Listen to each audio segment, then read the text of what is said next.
किसी बीमारी से जैसे कि कोविड से ठीक होने के बाद अचानक बाल क्यों झड़ने लगते हैं? आज हम इसी के पीछे के विज्ञान को समझेंगे और इस बात पर गौर करेंगे कि बाल वापस आने में कितना समय लगता है।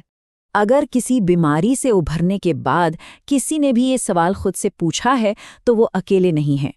खासकर कोविड-19 के बाद तो बहुत से लोगों ने ये महसूस किया।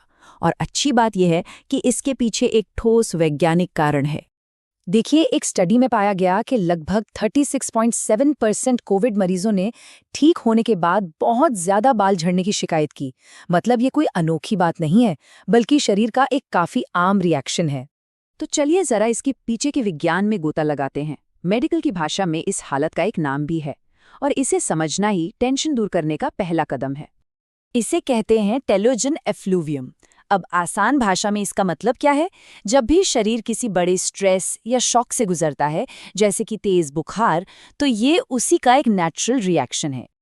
आमतौर पर हमारे सिर्फ 5% बाल ही झड़ने वाले फेज में होते हैं, लेकिन कोई बड़ा शारीरिक तनाव जैसे कि कोई गंभीर बीमारी एक झटके में 50% तक बालों को इस झड़ने वाले यानी टेलोजन फेज में भेज सकता है।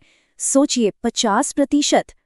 तो समझने वाली सबसे जरूरी बात यह है कि भले ही बालों का इस तरह झड़ना डरावना लगे, पर असल में ये एक अच्छा संकेत है। ये बताता है कि हेयर साइकिल नए मजबूत बालों के लिए खुद को रीसेट कर रहा है। तो अब आते हैं सबसे बड़े सवाल पर, आखिर ये सिलसिला कब तक चलता है और बाल वापस उगना कब शुरू होते हैं? और पता है सबसे दिलचस्प बात क्या है? ये जो टाइमलाइन है ना, ये लगभग सभी के लिए एक जैसी ही रहती है। मतलब वजह चाहे बीमारी हो, कीमोथेरेपी हो या कोई और इलाज, पैटर्न कमोबेश यही रहता है। मिसाल के तौर पर कीमोथेरेपी को ही देख लीजिए। उसके बाद भी मरीजों में अक्सर 3-4 हफ्तों में हल्के रोएं और 2-3 महीनों में लगभग 1 इंच तक बाल आ जाते हैं। ये दिखाता है कि हमारा शरीर कितना रिजिलियंट है, वो एक तय पैटर्न पर ही रिकवर करता है। हाँ, ये बात जरूर है कि रिकवरी का ये बायोलॉजिकल पैटर्न तो सबके लिए एक जैसा है, पर कुछ पर्सनल फैक्टर्स इसकी रफ्तार पर थोड़ा बहुत असर डाल सकते हैं।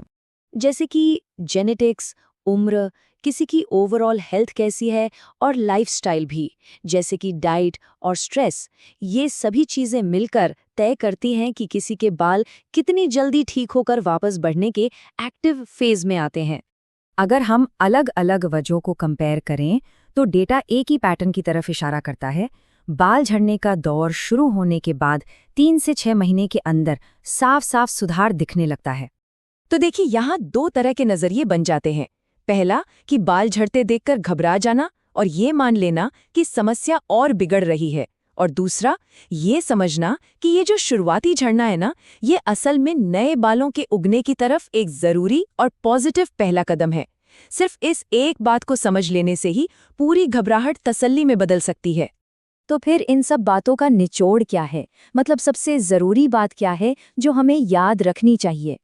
कोविड-19 और हेयर लॉस पर हुई एक बड़ी रिसर्च का निष्कर्ष भी यही कहता है कि ये हालत 1 से 3 महीने में दिखनी शुरू होती है और फिर 6 से 9 महीनों में अपने आप ठीक हो जाती है, क्योंकि ये सेल्फ लिमिटिंग है। तो सबसे बड़ी सीख यही है, टेलोजन एफ्लूवियम कोई परमानेंट प्रॉब्लम नहीं है, बिल्कुल नहीं। ये रिकवरी का एक टेम्पररी फेज है, एक पड़ाव है बस। तो क्यों ना हम इस तरह के हेयर लॉस को बीमारी का लक्षण नहीं, बल्कि ठीक होने का एक संकेत माने। इस तरह सोचने से शायद पूरी बेचैनी ही खत्म हो जाए। आखिर में बात बस इतनी सी है, बालों का झड़ना इस बात का संकेत है कि शरीर अंदर से हील कर रहा है, खुद को ठीक कर रहा है, और सब्र ही वो चीज़ है जो उसे अपना काम पूरा करने देती है।